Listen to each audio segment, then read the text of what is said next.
84 सिद्ध हमेशा धराधाम पर ड्यूटी देते हैं।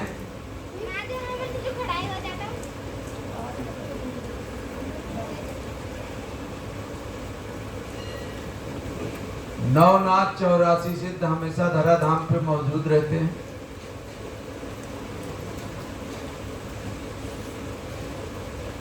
अदृश्य रूप से दृश्य रूप से बहुत बड़ी कृपा हो इनकी, तभी इनके दीदार होते हैं, दर्शन होते हैं। और जो निरंतर इन्हें भजता है, इनके सहारे रहता है, उसको किसी न किसी रूप में पार लगा ही देते हैं। लेकिन आराधना करते समय जीव की गति बड़ी दुर्लभ होती है कि भगवान भी खड़े हैं। अगर आदमी जुआ खेल रहा है तो बूझ जुआरी आपन दांव, वो भगवान से भी कहेगा महाराज अब की जुए में मेरी दांव कब ऊपर आएगी। ये नहीं कि भगवान सामने आए हैं तो मैं तो और कुछ मांग लूं, ऐसा मांगूं कि सब दिन मांगने से छुट्टी मिल जाए। ऐसी चीज मांगने से जो कल फिर मांगना पड़े, ऐसी वस्तु की याचना नहीं करनी चाहिए। अगर करना ही है तो भगवान से वो मांगो जो सदा के लिए तुम्हें दोबारा मांगने की जरूरत ना पड़े।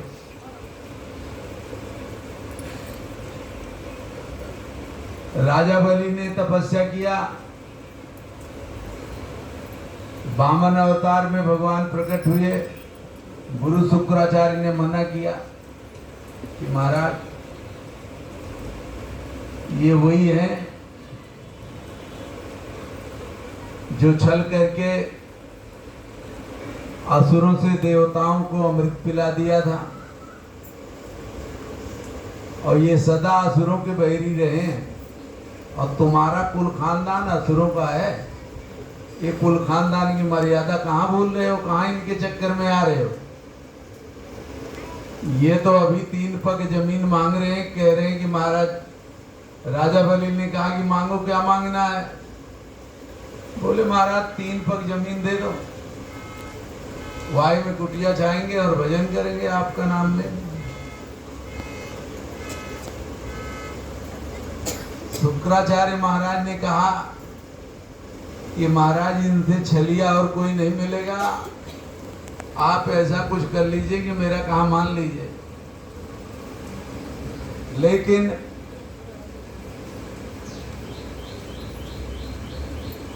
इतना सब होने के बावजूद सबने समझाया, लेकिन उन्होंने हाँ नहीं भरी। कहा कि मेरा संकल्प है जो मेरे यहाँ याचक आएगा उसको मैं दूंगा जरूर।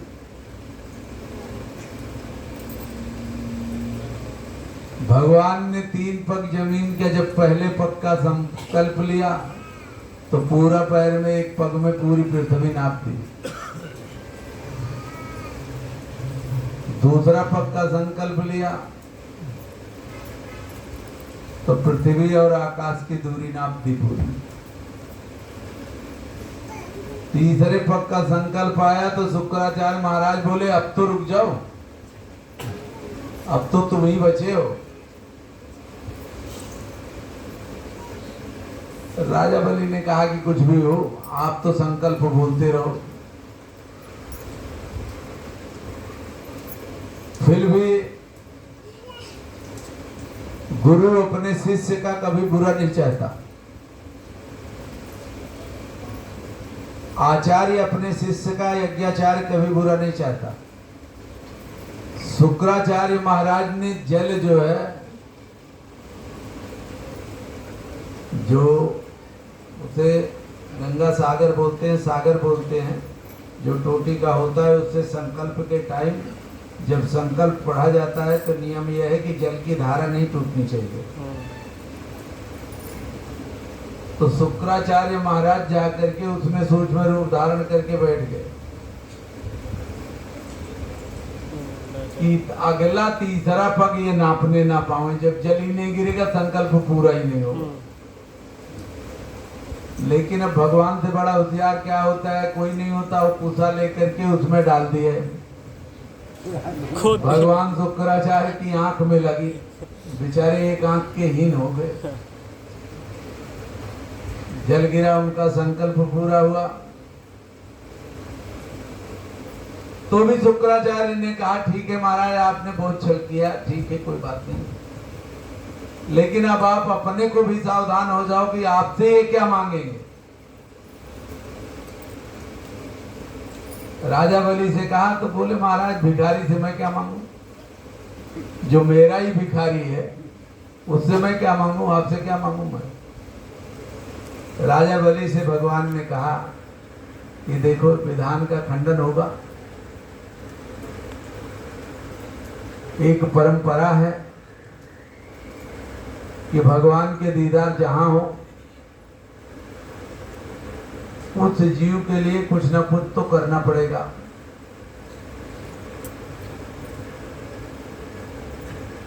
बोले भाई मैं कह रहा हूं कि तू भिखारी हो, भिखारी रहो, ज्यादा अच्छा है, आप दानी मत बनो।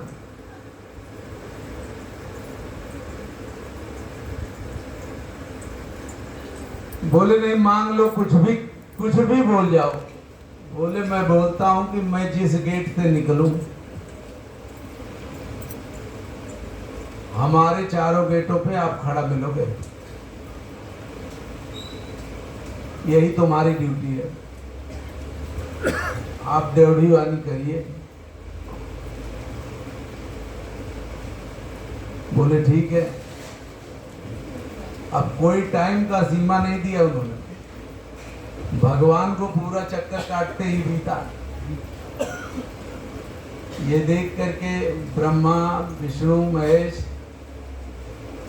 भगवान विष्णु की ये गति देखा तो जा करके राजा बलि से कहा भाई तुम्हें चौकीदार ही चाहिए ना, तो ऐसा करो कि 4-4 महीने के लिए बांट दो, हम 4-4 महीने ले लेंगे, वरना संसार की गति रुक जाएगी। तुम यहाँ रोक लिए हो, ना सृष्टि की आगे रचना होगी, ना किसी के शादी होंगे, ना ब्याह होंगे, भगवान को तुम यहाँ रोके हो। देव सैनी एकादशी से लेकर के देव उठनी एकादशी तक कोई शुभ कार्य के लिए निषेध किया गया, इसलिए किया गया कि भगवान की ड्यूटी जो है वो राजा बलि के यहाँ है। इसके बाद भगवान शंकर की आती है, फिर ब्रह्मा की आती है, ऐसा ऐसा कर करके बांट लिया। फिर भी गुजारा नहीं हो रहा था तो भगवान ने कहा कि लक्ष्मी जी से कि माता जी आप तो कुछ मांग लें। बोले मांगने लायक तुम छोड़े ही नहीं, जो मेरे पति का भिखारी है उससे मैं क्या मांगू।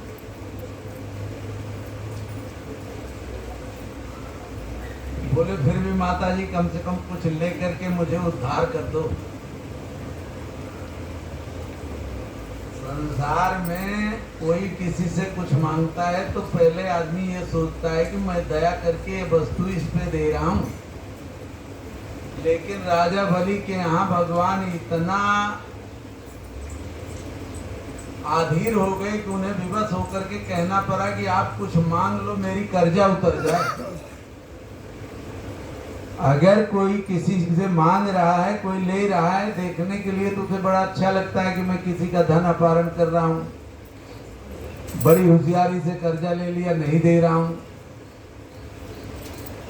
लेकिन ये नोट कर लो कि लिया दिया तेरे संग चलेगा, ये साथ में जाएगा और इस लोक से परलोक तक आपको भरना पड़ेगा, निश्चित है कि भरोगे। लेकिन अगर भगवान से मांगना ही है कुछ तो ऐसी मांगो कि जिसमें तुम्हारे धर्म की रक्षा हो जाए। माँ भगवती लक्ष्मी जी ने कहा कि अगर आपको कुछ देना है तो आइंदा के लिए किसी के साथ ऐसा छल मत करना और किसी के धर्म को नष्ट मत करना। और मैं भी यही चाहती हूँ कि हम जैसे जितनी सतियां हैं सबके धर्म की रक्षा हो।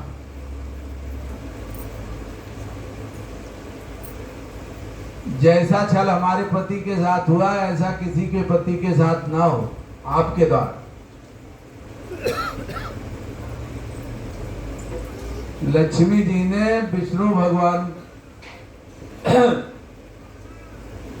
तो कुछ नहीं बोले थे, लेकिन ऐसा बांध दिया उनको राजा बलि की औरत ने कि मैं लक्ष्मी सहित उन्हें हामी भरना पड़ा। बोले ऐसा है कि मैं आपकी बात तो मानूंगी नहीं, धर्म की रक्षा मेरी तुम करोगे नहीं करोगे मैं नहीं मानूंगी कतई, जब तक साथ तुम्हारे लक्ष्मी सहभागिनी नहीं होंगी और वो हामी नहीं भरेंगी तब तक तुम्हारी अकेली बात पर मैं विश्वास नहीं कर सकती। कि कारण तुम्हारे छल का स्वभाव है, तुम जब जब अपना रूप बदलते हो तब तब छल ही करते हो।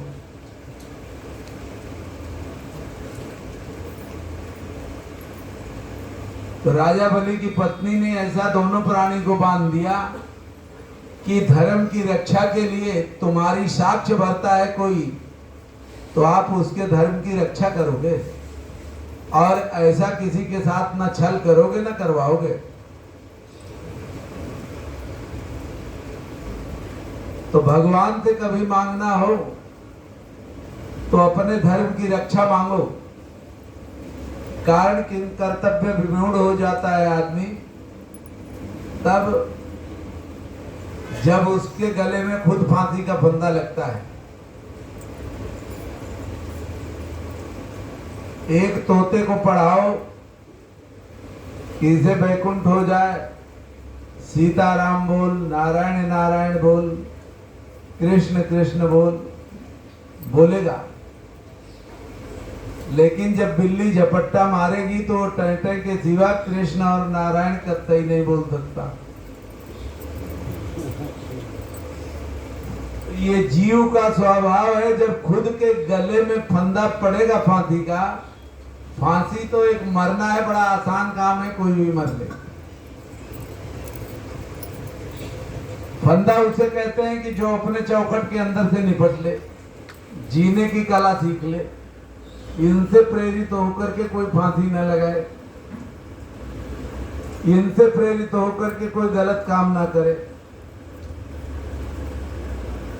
जब किसी का रक्षक ही भक्षक खड़ा हो जाता है उस समय उसे विचार करना पड़ता है कि मैं क्या करूं।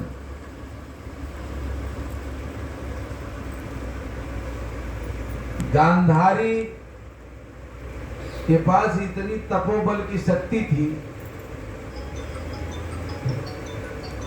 लेकिन पछतावा के सिवा कुछ नहीं था।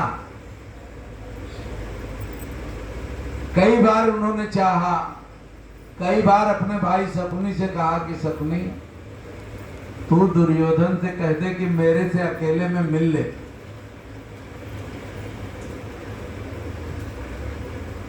कारण कभी किसी घमंडी आदमी को कोई बात समझानी हो तो उसे अकेले में ले जाओ, वरना वो मानेगा नहीं। और किसी अहमी आदमी को समझाना हो तो सबसे पहले उसकी प्रशंसा करो और अकेले में जा करके उससे बात करो। तो भगवान की बहुत बड़ी कृपा हो तब उसकी समझ में आ जाए। गांधारी ने अपने भाई शकुनी से बहुत प्रार्थना की कि भाई देख, ऐसा है कि मेरा परिवार बच जाएगा और तू ऐसा कर कि केवल हमें दुर्योधन से अकेले में बात करवा दे, तेरी बहुत बड़ी कृपा होगी। एक माँ अपनी औलाद के लिए प्रार्थना कर रही है कि अकेले में ये मेरे से बात कर ले। लेकिन शकुनी ने कहा कि बहन तू याद कर ले, एक दिन वो भी था जो भीष्म पितामह ने जबरदस्ती मेरे पिता से कन्यादान करवाया था तेरा, और उस समय में कोई किसी लायक नहीं था, लेकिन संकल्प ले लिया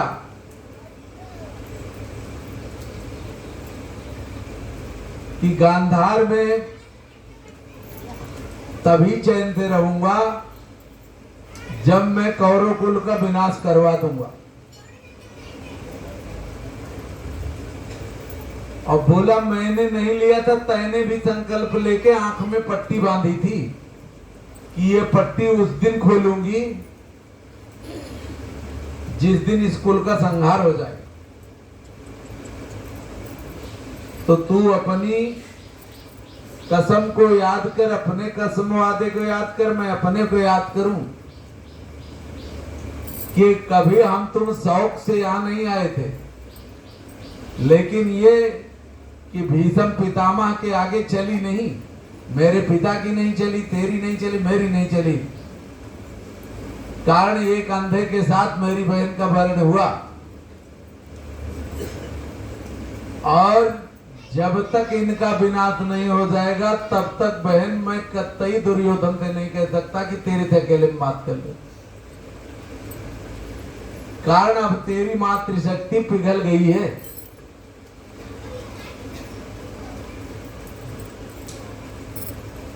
समय चलते बीत गया, जब कोई ना रहा सलाह देने वाला, तो दुर्योधन गांधारी के पास गए। बोले मां, शास्त्र प्रमाण देता है कि भूमंडल में जितने तीर्थ हैं, जो फल तीर्थों के स्नान करने से मिलता है, वो फल मां के चरणों में परिक्रमा कर लेने मात्र से मिलता है। भूमंडल के जितने देवता हैं जो उनकी पूजा करने से फल प्राप्त होता है, वो पिता की परिक्रमा करके माथा टेक लेने से मिलता है। गांधारी ने कहा कि बेटा आया तो तू, लेकिन आज सब गंवा के आया, पूरा खानदान जो है चला गया। खैर कोई बात नहीं है, आज भी तू मेरी मान ले कि अपने अहम का त्याग कर दे और मेरी आज्ञा का पालन कर। ये जबान दे मुझे, और मैं कहती हूँ कि जैसे तुझे पैदा किया था वैसे मेरी आंखों के सामने तू आ जा और मेरे आंख की पट्टी खोल दे। और ये कृष्ण नहीं, 1000 कृष्ण आ जाए, तेरा बाल बांका नहीं हो सकता। लेकिन भगवान कृष्ण ने जब ये सुना तो वो भी विप्र रूप बना करके खड़े हो गए उसके सामने। अरे तू छोटा बच्चा लगा है, बच्चा तो 5 साल 11 साल का होता है, इससे आगे बच्चा थोड़ा होता है। इसके बाद तो हर पुत्र की माँ की रक्षा का दायित्व होता है, जैसे पिता हो। तो तेरे पिता तो अंधे हैं, तेरी तो वैसे भी ड्यूटी बनती है तेरी माँ की इज्जत आबरू रखने के लिए, और तू नंगा होकर के जा रहा है या खड़ा होने, यही तेरा धर्म कहता है। अब बहकावे में आकर के उसने कौपीन धारण कर लिया। जितनी देर में कौपीन धारण कर लिया उतना ही भाग कच्चा रह गया। बाकी मां गांधारी ने जितने पर दृष्टिपात किया था पूरा शरीर वज्र का हो गया था, इसे कोई नष्ट नहीं कर सकता था। और दुर्योधन के मृत्यु के टाइम भी जब गदा युद्ध भीम और दुर्योधन का रखा गया चल रहा था, तो भी भीम को यह था कि मैं बहुत पारंगत हूं, निकाल ले जाऊंगा। लेकिन ये राज पता केवल भगवान कृष्ण को था और गांधारी को था कि इसके शरीर का कौन सा भाग कच्चा है, किस पे प्रहार करो। भगवान कृष्ण भीम जब एकदम विकल हो गए, वो खुद ही मरणासन की हालत में जब पहुंचे, तो कृष्ण की तरफ देखा भीम ने तो भगवान कृष्ण ने हाथ से इशारा किया जंघे पर, इसी पर प्रहार कर, यही कच्चा है इसका, वरना मारे मरेगा नहीं। तो मातृ आज्ञा ना मानने के कारण, शास्त्र के विरुद्ध काम करने के कारण मृत्यु का कारण बन गया। देवत्व जो है वो हर शरीर में है और हर घर में है। रही बात मान्यता किसको कहां तक कौन देता है, आजकल तो ये रह गया कि केवल दौलत तक के साथी हैं सब, वही में अपना पराया दिखता है और कहीं दिखता नहीं। लेकिन अपने पराये से बढ़ करके जहां त्याग हो, भगवान कृष्ण ने अर्जुन को उपदेश दिया। अर्जुन ने पूछा कि महाराज शांति कहाँ मिल सकती है, यह बता दो महाराज, अब तो मैं बहुत दुखी हो गया। बोले अर्जुन शांति तो मिलती है, लेकिन एक दिन के शांति किए से शांति नहीं मिलती। बोले फिर? बोले त्यागात निरंतर शांतिर्भव। यह शांति का सूत्र है कि जहां विवाद हो वहां से तुम त्याग करके दूर चले जाओ। बोले महाराज कहां तक जाएं? बोले इसकी सीमा नहीं है, ये शास्त्र लिखता है कि त्यागात निरंतर शांतिर्भव। अगर लगातार त्याग करने की क्षमता तुम में होगी तभी तुम्हें शांति मिल सकती है, वरना शांति नहीं मिल सकती। और त्याग की कोई सीमा नहीं है। कोई त्यागने का मतलब कोई संपत्ति का ही त्याग नहीं कहते। आप बात विवाद कोई कर रहा है, कोई कुतर्क कर रहा है, उसे भी त्याग करके चले जाओ। कोई रास्ता ढूंढ के बैठा है, तुम अलग होकर के बचाव करके चले जाओ उससे। कोई गलत कर्म का उपदेश दे रहा है, अगर तुम्हारी अंतरात्मा नहीं स्वीकार कर रही तो उसे त्याग करके चले जाओ। लेकिन त्यागने की क्षमता तुम्हारे अंदर अगर हमेशा विद्यमान रहेगी तो आपको कोई अशांति कर ही नहीं सकता है।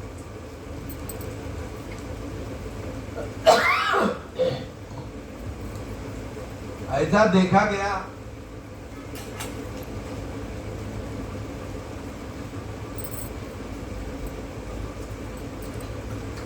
कि सिद्धों संतों की जब कृपा होती है किसी पर तो वो त्याग का ही सूत्र पढ़ाते हैं कि आप त्याग दीजिए, इससे बड़ा सुख नहीं होगा। कारण जीवन में जितना मोह है, मोह सकल व्याधिन कर मूला, ताते उपजे बहुविध सूला। संसार में मोह कहाँ उत्पन्न होता है? मोह बढ़े परिवार की संगति। परिवार की संगति करो, तुम में मोह व्याप्त हो जाएगा, निश्चित है। और क्रोध बढ़े नरमूढ़ की संगत। मूर्ख आदमी की संगति में बैठो, अगर तुम्हें क्रोध ना भी आता हो तो आने लगेगा। बुद्धि विवेक और ज्ञान बढ़े कभी सूर सुसज्जन संगति कीने। संसर्ग जा दोष गुणा भवंती। जैसे संगति होगी वैसे गुण दोष आपको सबको लगेगा। गुण दोष का पुण्य, गुण दोष का पाप सबको भुगतना पड़ता है। आगे बैठो, थोड़ा सा आगे आ जाओ भैया, पीछे आ जाओ, एकदम आगे आ जाओ, बहुत जगह है, आ जाओ। सारे आगे भाग आओ, पीछे और कुछ बिछवा दो।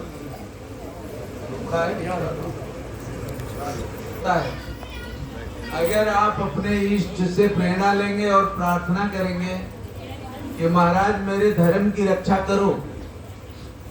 कारण कभी पिता पुत्र संवाद हो जाता है, कभी पति पत्नी संवाद हो जाता है, भाई भाई का हो जाता है। कल तक जो जिसके हितैषी थे आज उसके दुश्मन बने बैठे। तो ऐसी परिस्थितियां आने के बाद भगवान से प्रार्थना करो कि हे प्रभु मेरे धर्म की रक्षा करो। कारण ऐसी आपत्ति विपत्ति से अपनों से भगवान ही बचाए तो बचाए, इंसान बचाने का कोई ऐसा सूत्र नहीं है। कभी भी किसी कार्य को करने से पहले आप अपने धर्म को देखो। धर्म की परिभाषा जो है भगवान से अच्छा कोई नहीं जानता, खुद से अच्छा कोई नहीं जानता। लेकिन उसे करने के लिए मार्ग सोई जाके मन भावा, पंडित सोई जो गाल बचावा।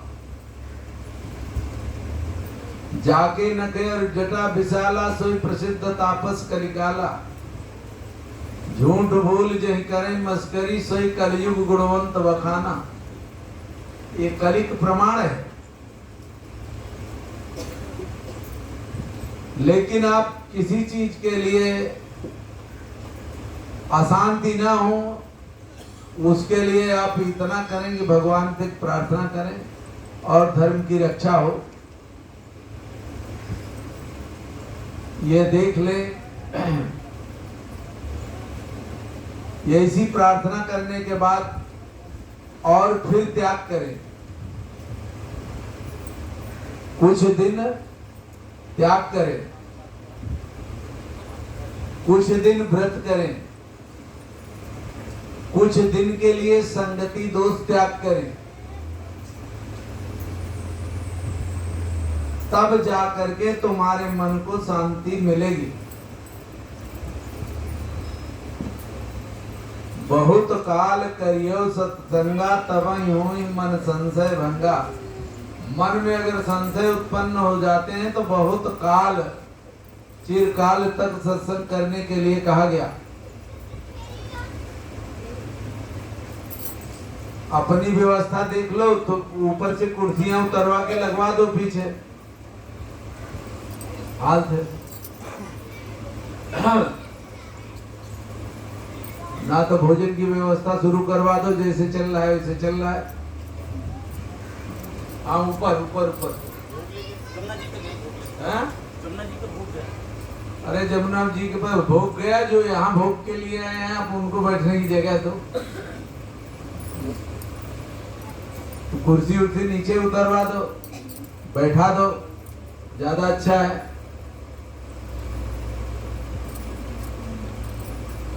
भगवान कृपा करे ऐसी संगति हो, ऐसी विसंगतियां जीवन में ना आवे जिनके की चौखट के अंदर विद्रोह हो। इंसान टूटता है तो अपने चौखट के अंदर से टूटता है, बाहर की दुश्मनी से नहीं टूटता, बाहर के विरोध से नहीं टूटता। टूटेगा तो वो अपने चौखट के अंदर से टूटेगा। लेकिन परिवार की मोह मोहब्बत कुछ ऐसे होते हैं आदमी के, वो कहते हैं कि मैं एक दूसरे के बगैर जी ही नहीं सकता। लेकिन जब समय ऐसा आता है तो उसमें भगवान धर्म की रक्षा करें तभी बच सकता है, वरना बचना बड़ा मुश्किल हो जाता है। तो उनसे कहते महाराज जी क्या बताऊं। बोले यार मैं तुझे देख रहा हूँ, जब तेरे शादी ब्याह नहीं हुए तब से तुझे मैं देख रहा हूँ। पहले कह रहा था कि महाराज शादी ब्याह हो जाए तो फिर एक आध बाल बच्चे हो जाए महाराज, घर गृहस्थी कुल खानदान चलने के लिए, तो मैं संन्यास ले लूंगा। तो अब तो तेरे बाल बच्चे भी होंगे, तेरे बाल बच्चों की शादी भी हो गई, तो अब ले ले, क्या बात है। बोले महाराज क्या बताऊं, मेरी घरवाली मेरे बच्चे जिएंगे नहीं, मर जाएंगे। बोले चल ठीक है, अगर वो जी जाए तेरे बगैर और तुझे मना करते हैं तो तू मान जाएगा? बोले हाँ मैं मान जाऊंगा। बोले ठीक है, तू कुटिया के पीछे चला जा, मेरी गुफा है, वहीं बैठ के तू आज भजन कर। गांव वाले जब नहाने के लिए आए तो महात्मा जी बड़े आत्मभाव से बोले कि भैया आज सुबह सुबह फला सेठ आया था और वो नहाने के लिए गया, उसमें से निकला ही नहीं, बहुत खोजवाया मिला ही नहीं, बह गया। अच्छी बात तो कम फेंकती है, लेकिन बुरी बात करनो जब बन जाना बहुत जल्दी फेंकती। अब भाई घर वाले भी रोकते पीटते आए, कुछ रिश्तेदार भी आए, तो सबने अपना जाल ओल डलवाया, नहीं मिला तो बोले भैया आप कर्म क्रिया करो, जो भी जैसे भगवान ने किया है करो। तो रिश्तेदारों ने कहा हम मदद करेंगे, पास पड़ोसियों ने कहा हम मदद करेंगे, चलो ठीक है। अब उनकी कर्म क्रिया शुरू हो गई। बाबा जी ने कहा कि तेरे घर वालों से तुझे मिलवा ले रहा हूं। जिस दिन दाह संस्कार होता है उसके दिन एक वो पटले पर लोग बाग छलनी से राख छालते हैं, समझे?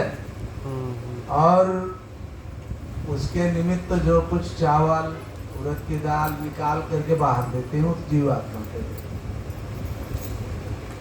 और ऐसा प्रमाण है कि वो जीव आत्मा किस जोनि में जा रही है तो उसका संकेत मिलता है, किसी पे पंख मिलता है, किसी पे खड़ाऊ मिलता है, किसी पे पंजा पड़ता है, किसी पे हाथ पड़ता है।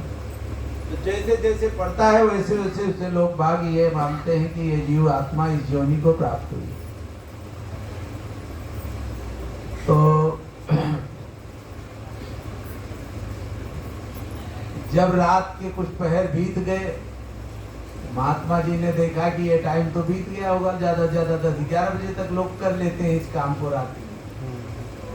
12 बजे तो उनको लेकर के गए,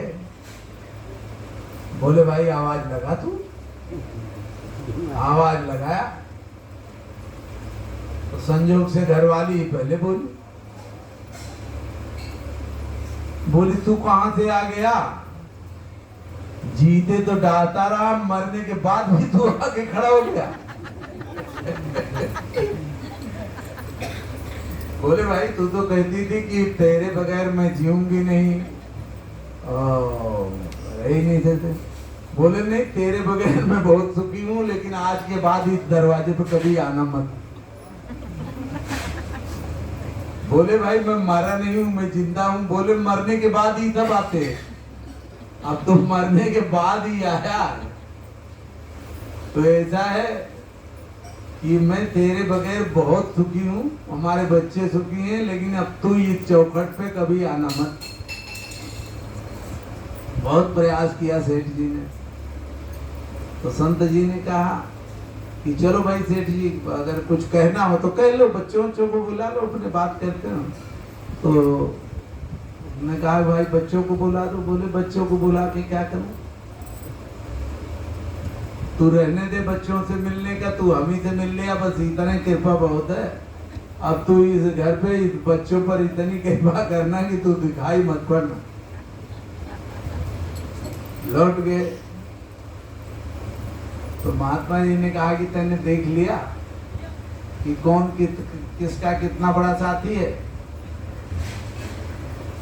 तो कहने का मतलब कि जब तक जिसका स्वार्थ सिद्ध होता है किसी से, तब तक वो किसी का मित्र है, किसी का पति है, किसी का पत्नी है, किसी के भाई है। जिस दिन तुम्हारा स्वार्थ किसी से आशातीत नहीं रहेगा, उस दिन मानव जीवन का व्यवहार दुनिया से उठ के चला जाएगा। और सबके साथ यही होता है।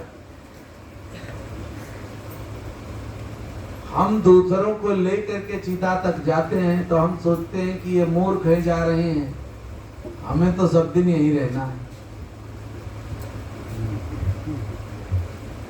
यही निश्चित है कि वो घर सबके लिए है। जब जिसका नंबर आ जाएगा तब चला जाएगा। निश्चित है।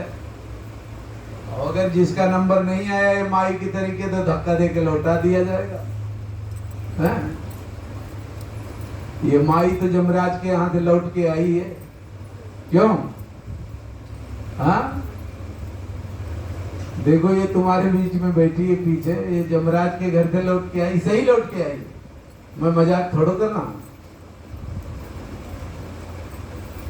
ये मर गई थी, वहां तक जाने के बाद इसे धक्का मार दिया, फिर बोले इसका नंबर नहीं है, दूसरे का है। तो भगवान के यहाँ कुछ ऐसा लेखा जोखा है कि जो आया है सो जाएगा, राजा रंग फकीर। कोई सिंहासन चढ़ चला तो कोई बंधे जात जंजीर। कहने का मतलब कर्म संसार में ऐसा करो कि कोई अच्छा न कहे तो बुरा न कहे, और सब रोगों को निदान है कि आप हाथ में माला लेकर के अपने इष्ट का सुमिरन करो। कम से कम 30 माला का जाप अवश्य करें, उससे बड़ा निदान कुछ नहीं है। और जहां तक हो सके अपने चौखट के अंदर बड़ों का सम्मान करो और छोटों पर दया करो। जो बड़े हैं उनकी पूजा करो। ऐसी घड़ी भी आएगी कि बार बार तुम्हें उससे भगाएगी कर्म से, अच्छे कर्म से। तो उस समय तुम अपने इष्ट को ध्यान करो कि महाराज अब मेरी नैया तुम ही पार लगाओ। कारण कि कोई ऐसा बचा नहीं है दुनिया में कि जो सदा कह दे मैं किसी को प्यार करूंगा और आजीवन प्यार करे। कोई ऐसा बचा नहीं जो कह दे कि मैं सदा इसको दुश्मनी की निगाह से देखूंगा और दुश्मनी निभा ले जाए। कल तक जो बुरे थे आज वो अच्छे हो गए, और जो बुरे थे वो अच्छे हो गए, और अच्छे बुरे हो गए। ऐसा परिवर्तन जीवन में होता रहता है। जीवन का नाम ही परिवर्तन है। उतार चढ़ाव सबके जीवन में आएंगे। जगत में जितना कोई है, मां भगवती सीता, जगत पिता जग विदित प्रभाऊ, ससुर सुरेश सखा रघुराऊ, और रामचंद्र सोपति भय देही, मही सोवत विधिवाम न की। राजा जनक जैसे जिनके पिता थे, राजा दशरथ जैसे चक्रवर्ती सम्राट, देवराज इंद्र के मित्र जिनके ससुर थे, और 3 लोक के मालिक जिनके पति भगवान श्री राम थे, लेकिन मही सोवत विधिवाम न की।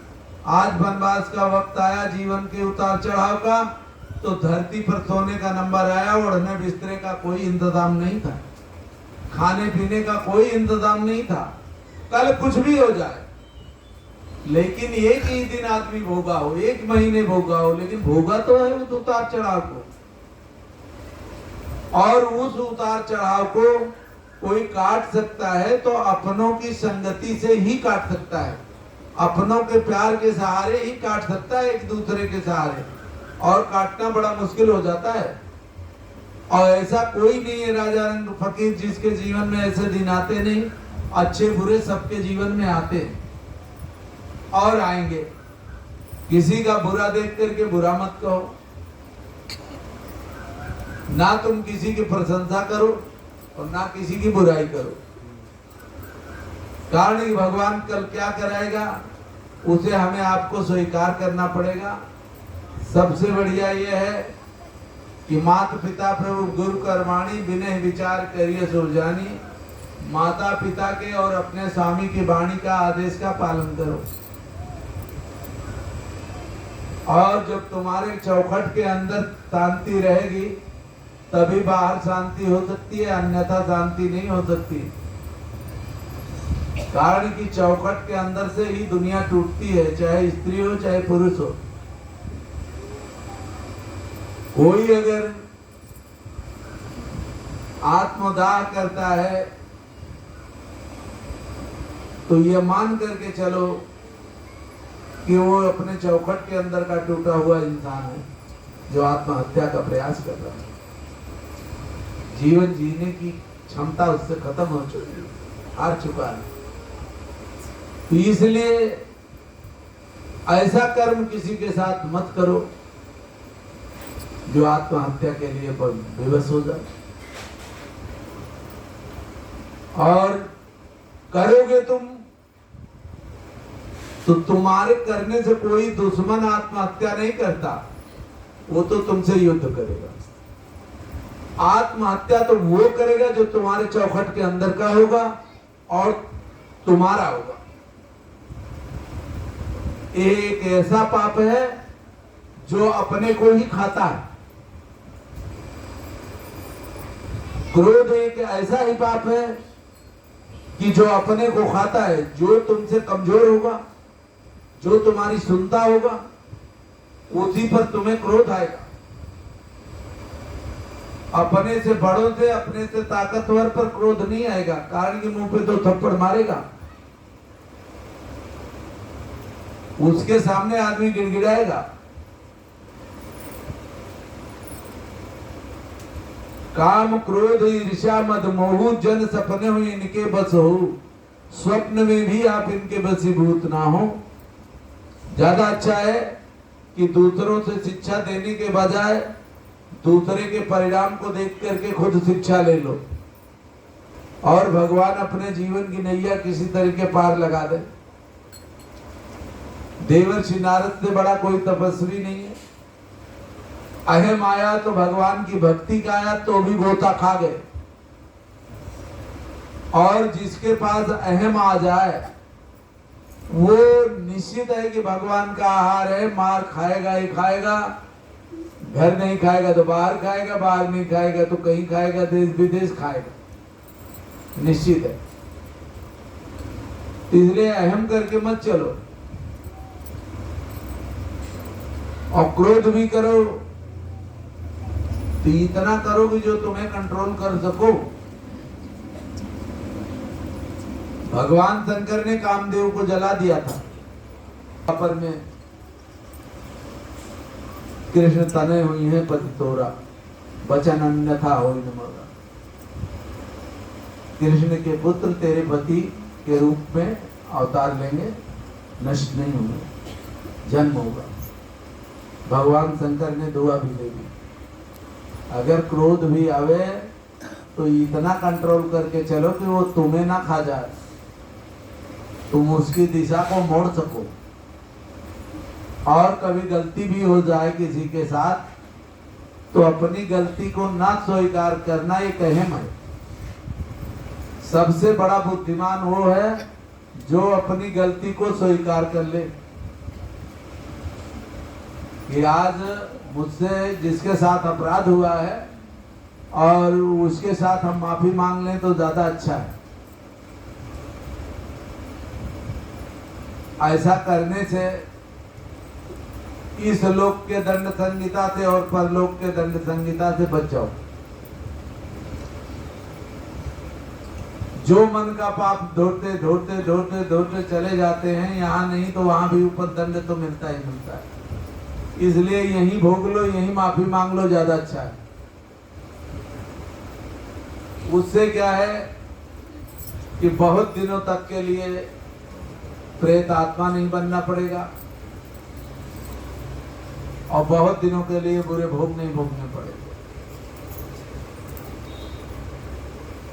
मानसिक स्थिति को कितना समझा लो, लेकिन जब आड़े हाथे भोग आता है तो कोई किसी को बकसता नहीं है। वो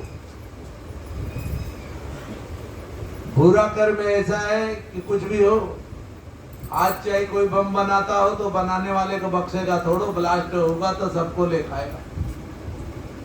ऐसे बुरा कर्म का आविष्कार करना, बुरे कर्म की सोच रखना, बुरा कर्म करना, ये मत सोचो कि ये दूसरे के लिए है, मेरे लिए नहीं है। तुम्हें भी बुरा खा ही जाएगा, ये बात याद रखो, बख्शेगा नहीं।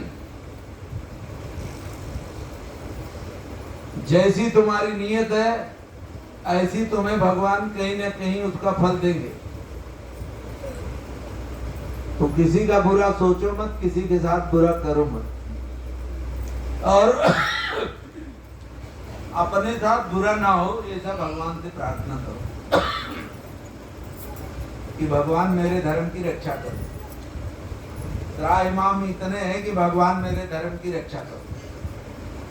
बाकी भगवान से कुछ मत मांगो, एक ही बस मांगे रहो कि भय भगवान मेरे धर्म की रक्षा करो, इस आपत्ति विपत्ति में मेरे धर्म की रक्षा करो। जब तुम्हारा दीन धर्म बचा रह जाएगा तो यह परलोक दोनों तुम्हें साध्य है। भगवान का अवतार पृथ्वी पर होता है तो दुष्टों के संहार के लिए होता है और धर्म की स्थापना के लिए होता है।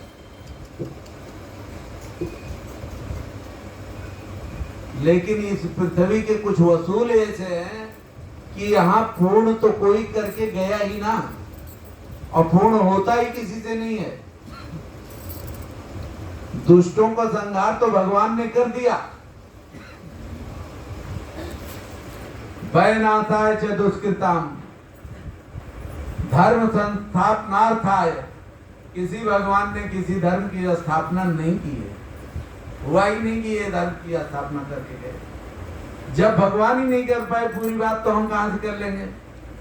मानव का अगर जन्म हुआ है तो इस लोक परलोक सुधारने के लिए हुआ है कि जो पिछले जन्म में हमसे आपसे भूल हुई है, भगवान ने अच्छा अवसर दिया है कि इसे आप उसे संवारिए। बाकी कोई ना कोई बाकी तो यहाँ रह जाता है, पूर्ण कभी किसी की इच्छा होती नहीं। बड़े बड़े मनीषियों और महर्षियों ने अंत में यही कहा कि हे ईश्वर तेरी इच्छा पूर्ण हो।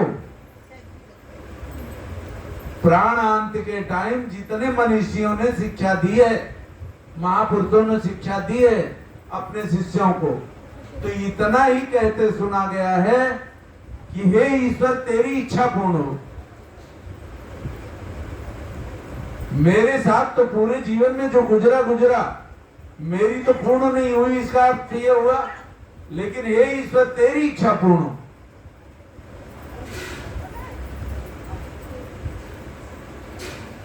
और पूर्णता को सिवा ब्रह्म के जीव कभी हो ही नहीं सकता। जीव की हुई है इस समाना, ईश्वर और जीव में भेद है। ऐसा कुछ करने पर सिर्फ एक ही सूत्र है कि जैसे स्वकर्म सूत्र ग्रथितो ही लोका, अपने किए हुए कर्म के सूत्र में बंध करके हर आदमी इस संसार में सुख और दुख को प्राप्त होता है। जो जैसा कर्म किया है वो उस कर्म को लेकर के अपने जीवन में सुख और दुख को प्राप्त हो रहा है। जैसा जिसने कर्म किया है, किसी ने कर्म किया कारागार में रहने के लिए तो आज वो बंदीगिरी सह रहा है। किसी ने कर्म किया है तो आज वो बैठ के भजन कर रहा है। किसी ने कर्म किया है तो आज वो ठगारी कर रहा है। परिणाम में धक्के खाने हैं,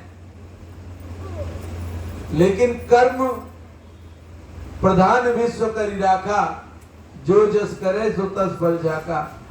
कर्म की प्रधानता सभी शास्त्रों में सभी ने उपदेश दिया, धर्म गुरुओं ने अपने शिष्यों को, कि जैसा कर्म करोगे वैसा फल देगा भगवान।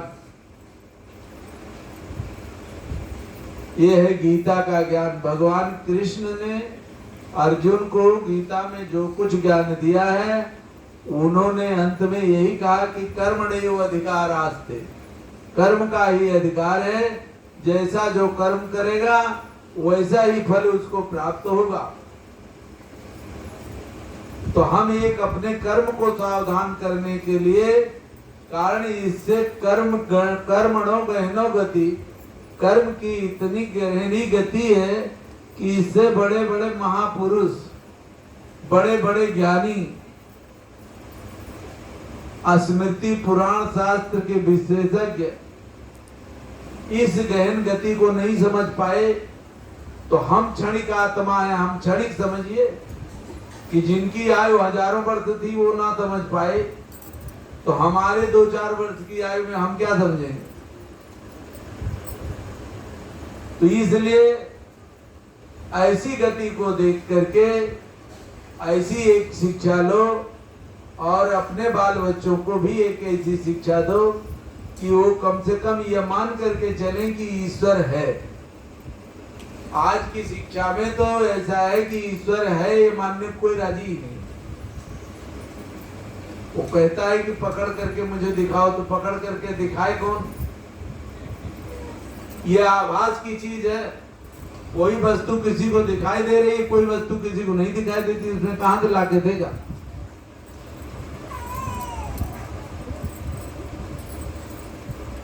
प्रत्यक्ष में किसी का होता है, ऐसे होता है कि एक समूह को दिखाई दे रहा है कोई चीज, एक समूह को नहीं दिखाई दे रहा। हम लोग पढ़ने जाते थे तो जंगल पड़ता था रास्ते में। एक दिन संध्या हो गई, 10-12 बच्चे थे, तो दूर से 2 जैसे मसाल जलाए हुए आते हैं, ऐसे दिखाई दे रहा है, मसाल दिखाई दे रहा है। हम लोग भाग रहे हैं। बगल में बाजार थी, वहां कुछ लोग थे, तो वहां पहुंचे तो उनसे बोले कि वो मसाल जलाते आ रहे हैं भाई। तो वो लोग कह रहे हैं कहाँ ये बच्चे पागल हो गए हैं। तो हुआ कि ये सारे पागल हो गए, इनको छोड़ के भाग लो। कि उन लोगों को नहीं दिखाई दे रहा, हम लोगों को दिखाई दे रहा। तो कभी कोई वस्तु ऐसी होती है कि आंख से भी किसी को दिखाई दे रही, किसी को नहीं दिखाई दे रही। शास्त्र कहता है कि कोई समुद्र में अंगुली डाल करके बोले इतना गहरा है तो मान लेना, कोई कहे कि पर्वत उड़ता है तो मान लेना, लेकिन कोई कह दे इसके मन में क्या है तो इसको कभी स्वीकार मत करना। कारण कि मन की गति एक ऐसी है आदमी की कि वो स्थिर नहीं रहती। पीपर पात सरिस मन डोला उपमा दिया है शास्त्र में कि जैसे पीपल का पत्ता निरंतर डोलता है, चाहे हवा चले और ना चले। ऐसे कोई चाहे नींद में हो और चाहे जागृत अवस्था में हो और कोई कहीं भी हो, तो पीपल पात सरिस मन डोला, पीपल के पत्ते के तरीके मन की गति हमेशा डोलती रहती है और ये डोलेगी। इसको कोई बसीकरण नहीं कर सका कि कोई बस में कर लेगा। तो आप सभी से प्रार्थना है कि सिद्ध बाबा महाराज का यही संदेश है कि जो बाबा के अनुसरण करने वाले हैं, दैहिक दैविक भौतिक तापा राम राज काहू नहीं व्यापा, जो इनका अनुसरण करने वाले हैं, ये दैहिक दैविक भौतिक तापों के निवारण के लिए बाबा उन पर कृपा दृष्टि कर रहे हैं और करेंगे, निश्चित ही करेंगे। और तुम लोगों को बोलते भी हैं कि ऐसे तमाम देखते भी हो कि अगर कोई आला बला से परेशान है तो बाबा 5 दिन कहते हैं कि केवल प्रार्थना कर जा। 6वें दिन के लिए मना करते हैं कि फालतू पैर तोड़ाने मत आना। 5 दिन में जो करना है कर दिया। कारण विश्वासम फलदायकम, जिनके विश्वास है आस्था है उन्हें 5 दिन के अंदर उनका कल्याण हो जाता है, और जिनकी आदत पड़ गई अविश्वास की तो उनका कोई लुकमान हकीम भी दवा नहीं कर सकता। तो इसलिए जो आस्था विश्वास के साथ आ रहे हैं, लक्ष्मी नारायण भगवान का भजन कर रहे हैं, बाबा की प्रेरणा से दिए हुए जाप कर रहे हैं, उनके कष्ट का निवारण जरूर होगा। तो बाबा से यही प्रार्थना करते हैं कि बाबा के प्रति आस्था रखने वाले सभी से गणाधिपो भानु सती धरा सुतो गणाधिपो भानुसती धरा सुतो बुधो गुरुर्भार्गवासुजनन्दनः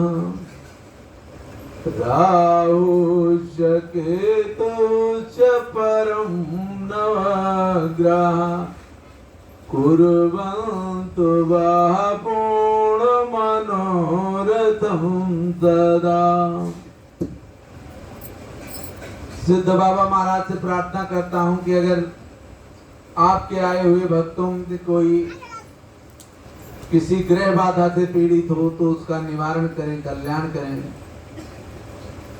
उपेन्द्र इंद्रो वरुणो हुताशनो धर्मो जमो वायु हरि चतुर्भुजा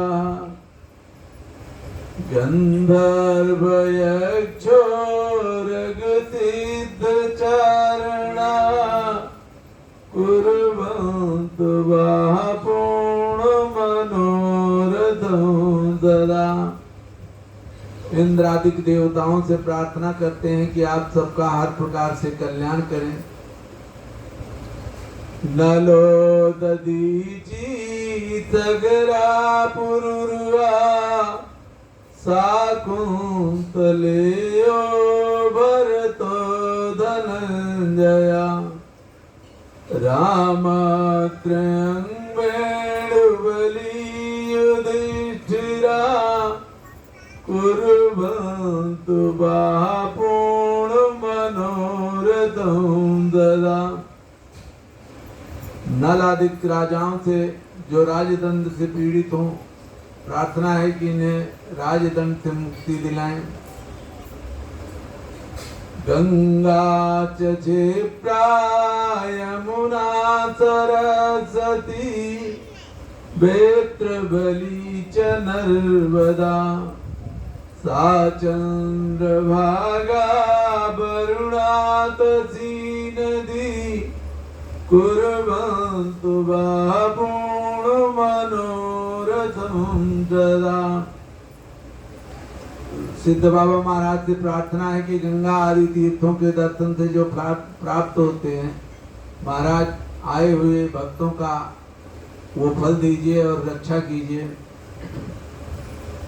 तुंगम प्रभातो गुरुचक्र पुष्करम गया विमुक्ता बदरी बटे चरा केदार पंपातरचनमिचं कुर्वन्तु वः पूर्णमनोरथं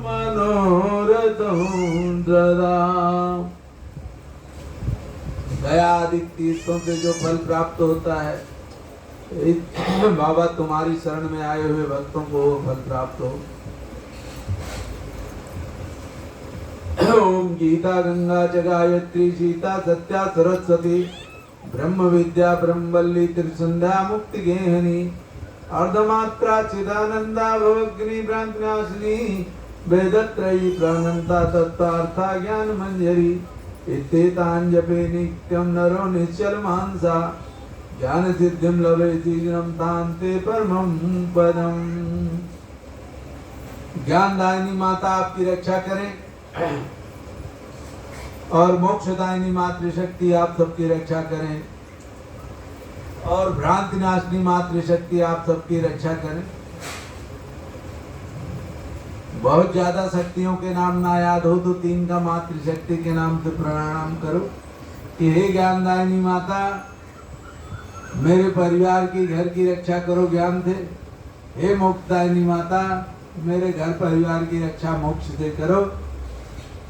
हे भ्रांति नाशनी माता, भ्रांति उसे कहते हैं कि जब भ्रांति पैदा हो जाती है तो कला कलेश पैदा हो जाता है। हे भ्रांति नाशनी मातृशक्ति, आप मेरे घर परिवार की रक्षा करो।